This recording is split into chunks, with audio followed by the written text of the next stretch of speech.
In a world full of gods, monsters, and mysterious abilities, what happens when an ordinary human with just one unique skill stumbles into the spotlight? Sweeping everything away with a counterattack power of 10,000 billion pounds brings a thrilling tale of power, misconceptions, and unspoken battles. Let's dive into the world where a single misjudgment can turn an average man into a legendary figure. The story revolves around a seemingly ordinary man who possesses a rather extraordinary ability.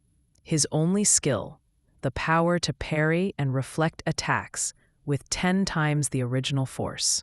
That's right, he doesn't need magic, he doesn't need aura, and yet he's mistaken for a god of war. What starts as a simple misunderstanding transforms into a path filled with chaos and enemies.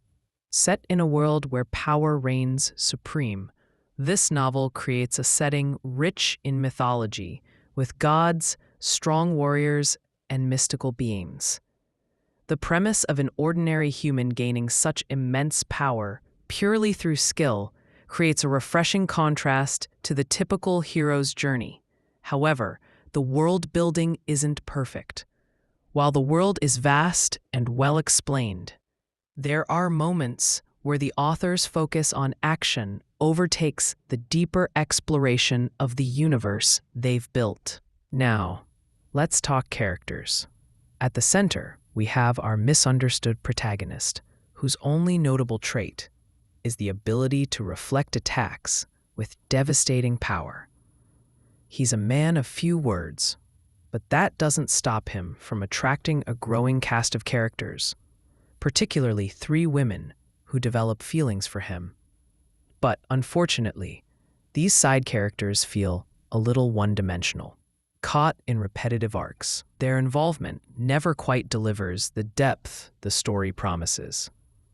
The side characters, including the princess and some other important figures, are introduced but often left unexplored. While their presence should add layers to the story, instead, they sometimes feel like afterthoughts. The constant narrative of them trying to catch up to the protagonist gets stale quickly, without any real plot-driving purpose. When it comes to action, the stakes are high, but the execution could use a bit more variety. The protagonist's battles are often portrayed with grandeur, which is great visually, but there's a lack of variation in the fights. Whether he's facing a level 100 opponent or a level 601, the outcome is the same. He wins. This repetitive nature of combat, while entertaining, lacks a sense of immersion that could have made the stakes feel higher. Ultimately, the novel is a fast-paced ride, full of unexpected twists. The protagonist's rise to power is fun to watch, but the world around him could have been a lot more engaging. The potential for a darker, more serious tone is there, but it feels somewhat diluted by the author's emphasis on humor and fast-paced battles. For fans of overpowered protagonists and action-packed fantasy, this is a story you won't regret reading. But for those looking for a deep, character-driven plot, you might find it lacking in substance. If you enjoy stories where the hero's power is uncontested and you're looking for something fast, fun, and full of action, sweeping everything away with a counterattack power of $10 billion could be a great pick. But if you're seeking a more serious, gritty fantasy with a bit more depth, you may want to look elsewhere.